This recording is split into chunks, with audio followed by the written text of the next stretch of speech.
Hi everyone, welcome back to my channel. I'm just going to give you today something a bit different. So I'm going to give you a 1 year review on the original Garmin Venu. I bought mine back in March 2020, just to try and get back into a bit of fitness really. Hadn't done fitness for a while, and my dad bod was starting to show, so yeah, so I thought I'd best get back doing some fitness. So started looking into different kind of watches. Main reason for that is because I was fed up of taking my phone everywhere with me when I was going for a run and things like that. It just used to get in the way, and if I had some shorts on with no pocket, then I had to run with it carrying it in my hand, which is an absolute pain. Or I'd have to put it in a you know, those arm straps. I'd have to put it in there, which is just a pain really. I mean, you'd have to set it up on whatever fitness tracker you're using. I was using Endo Mondo at the time. I'd have to set it up on there, and then try and get it into this arm holder and press play on it, or start running.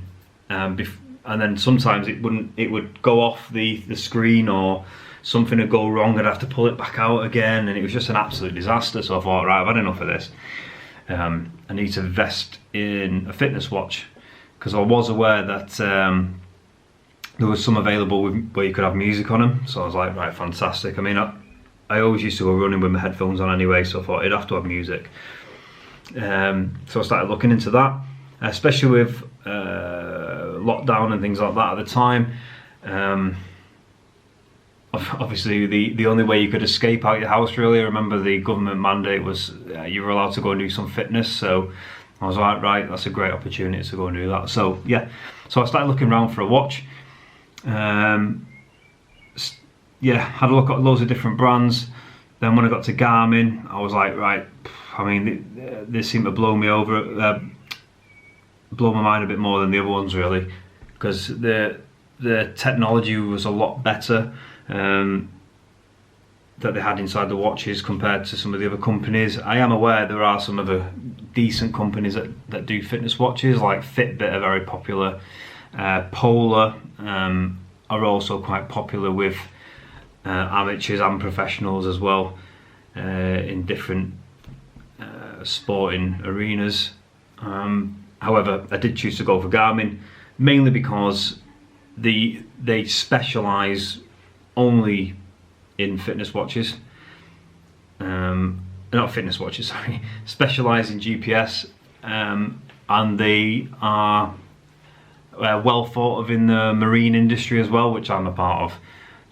It's life at sea, so a lot of boats have Garmin GPS on them and things like that, so I thought they're obviously good company. Yeah, so I started looking to those and looking at the price ranges. Now, the choices I sort of had were I think it was a Garmin 35, Forerunner 35. I think that was like the cheapest one at the time. It was around 100 quid, which is basically just a basic fitness watch for probably running and cycling, and that's about it. Very basic screen, didn't have music on it, so then I quickly realised that wasn't an option. And then you had all your Vivo Actives. So I started looking into those as well as the Venu as well, which had not long been released at the time. So then the main thing that caught my eye with the Venu was the screen, the AMOLED screen, which is just breathtakingly amazing when you line it up against another fitness watch, be that a Fitbit. Then again, Fitbit do have some good quality screens, but I believe that the screen on the Venu is better than any Fitbit.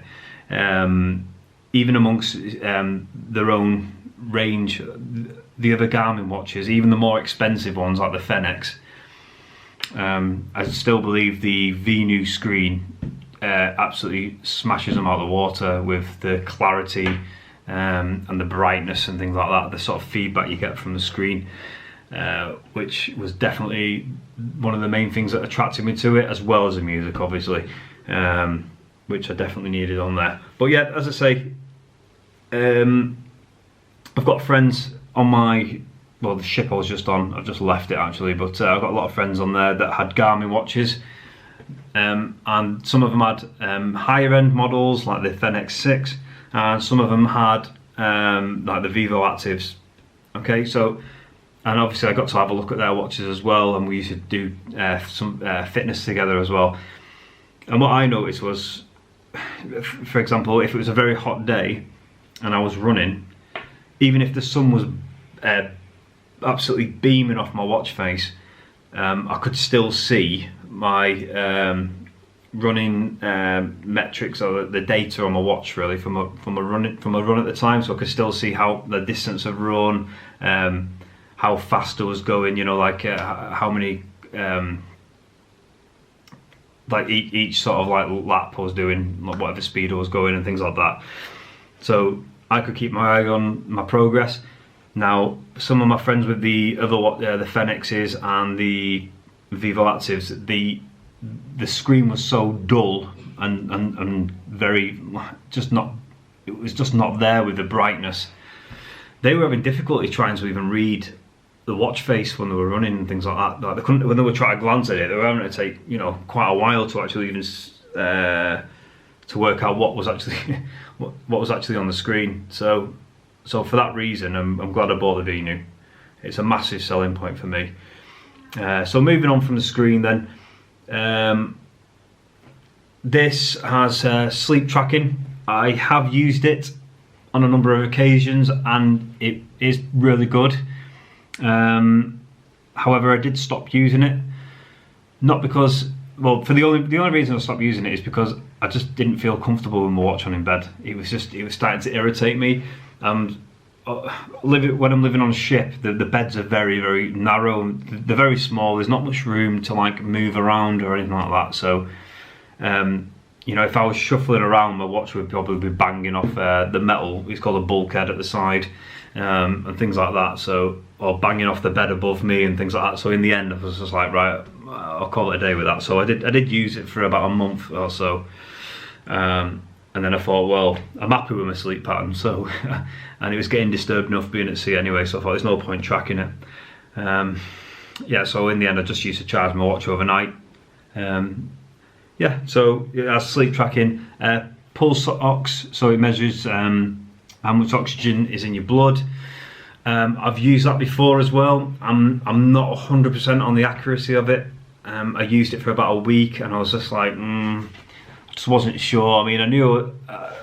I mean, I don't know enough about it to know if mine was good or not. I mean, it kept saying mine was bad.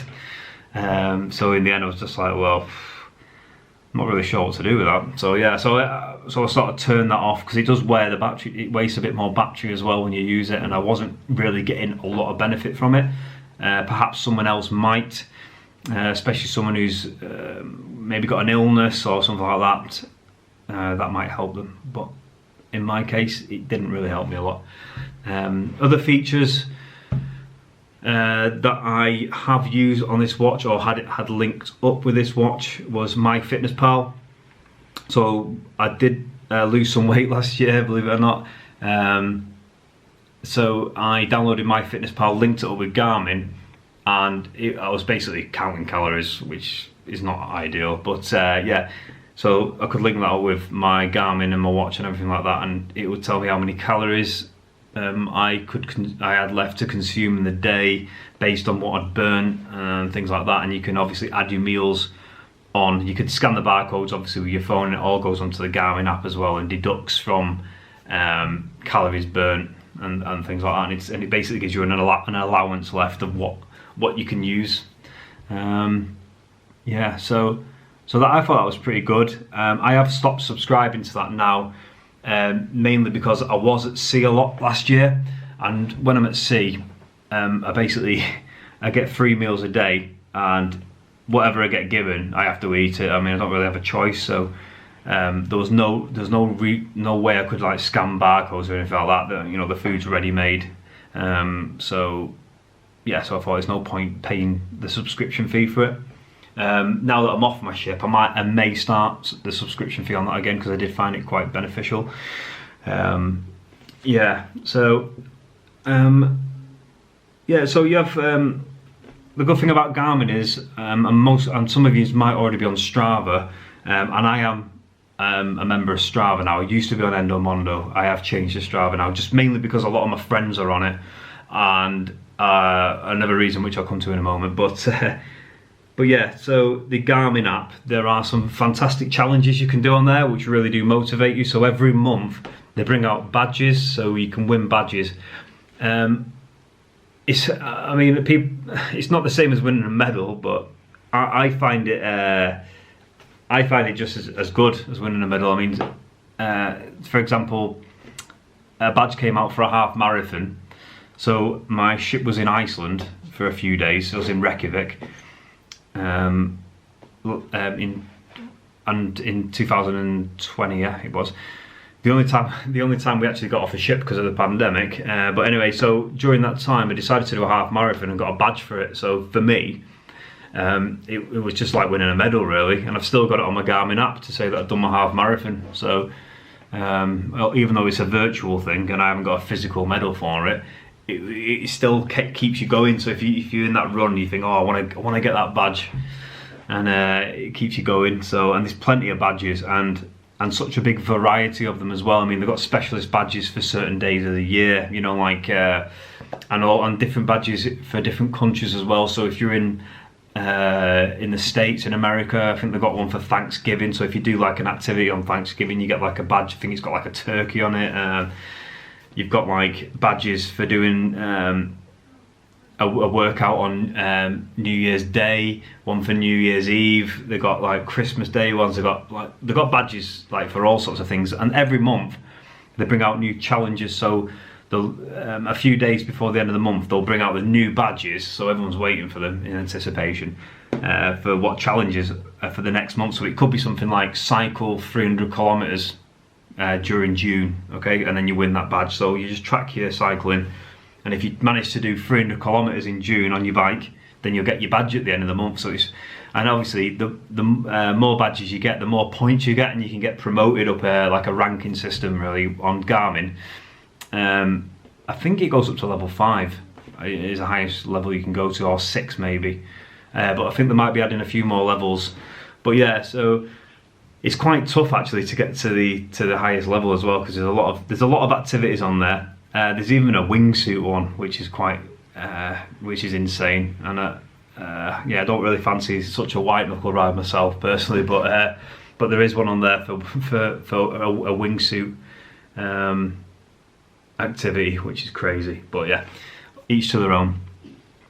And yeah, but I've absolutely loved this watch. I honestly think it's probably the best purchase ever. I mean, that is, out of everything I've ever bought in my life, I think this is probably the best thing I've ever bought, because not only does it keep me motivated, I use it every single day. I mean, there's not a day goes by where I don't use it. I'm using it to tell the time. I'm constantly trying to get my daily steps in. I'm checking my calorie count every day, because I cycle to work every day as well, but back to and from work. So well, yeah, I do use it every day. One of the only things I've ever bought that I actually use every day. So I highly recommend it. Yeah, there's another brilliant part of it as well called Garmin IQ. So it's a separate app to the Garmin Connect app, and you can go on it, sync it with your watch from your phone, and there's endless amounts of watch faces you can put on your watch. There's free ones, there's ones that you can pay for, there's games on there, there's upgrades, so you can have different fitness metrics on your phone when you're running. There's golf, there's like add-ons for like golf courses, there's games, there's all sorts of things. There's retro ones. I mean, I actually paid for one once. It was a free trial. In fact, I think I still got it on my phone actually, on my watch. I'll actually show you. Watch face, let's have a look. Oh, there it is. Yeah, so I'll take my watch off. So I actually bought this one because I loved it that much. I don't know if you can see it. Let me see.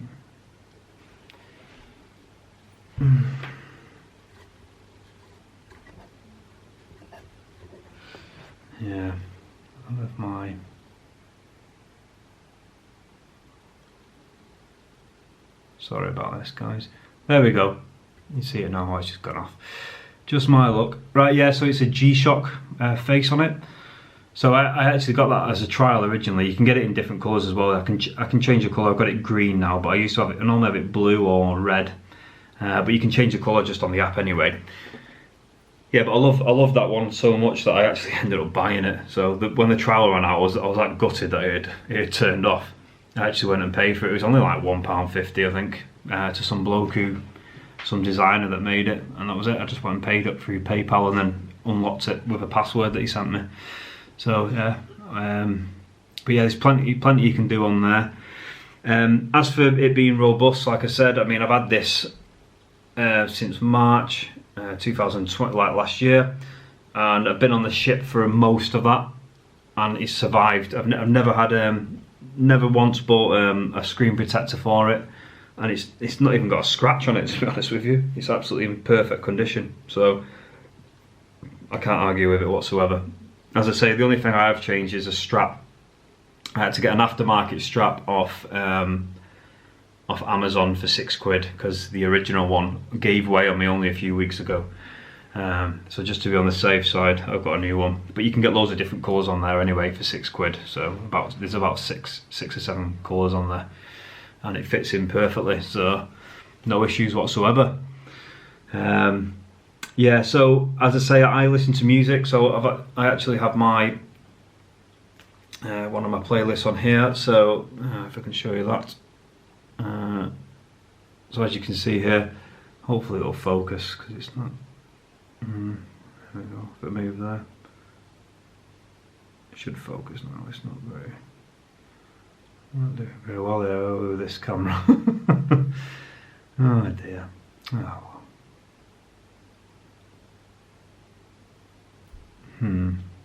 It's not playing the game, is it?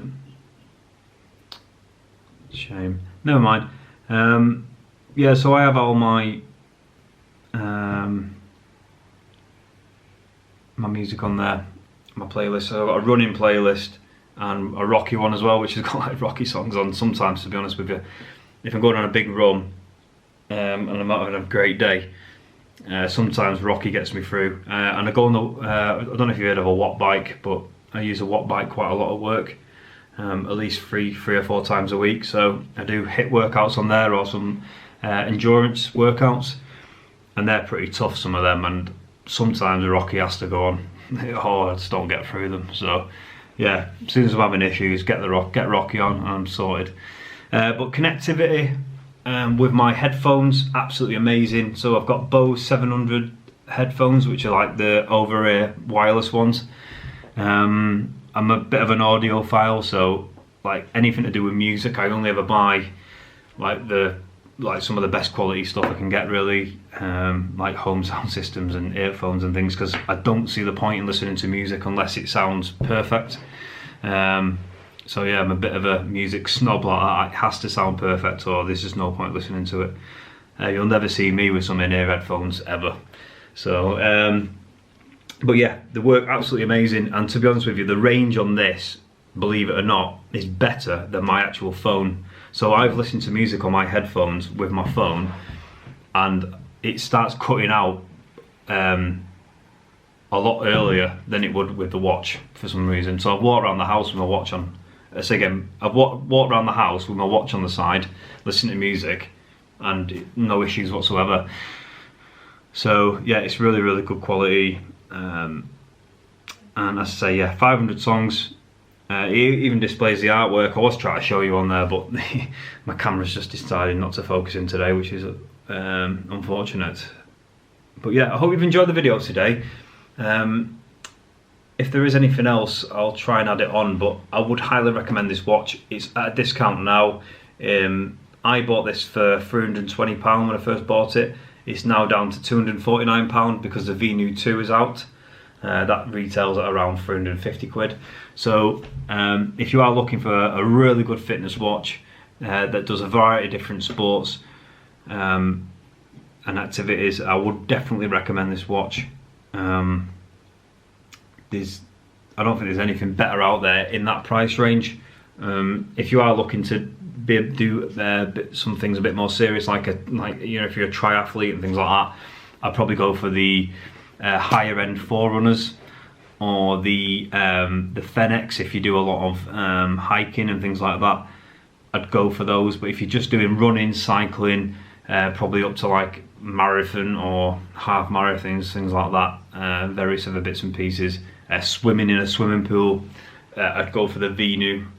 Obviously open water swimming for triathletes, I would probably, you'd have to upgrade to something else like a Fenix, because they do outdoor swimming tracking, whereas this doesn't.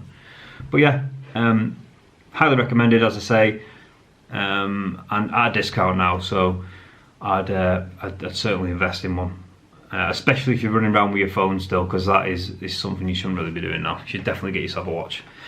Yeah, so any questions, leave them in the comments below, and I will answer every single comment when I have the time. But thanks for watching, and see you next time, and please like and subscribe.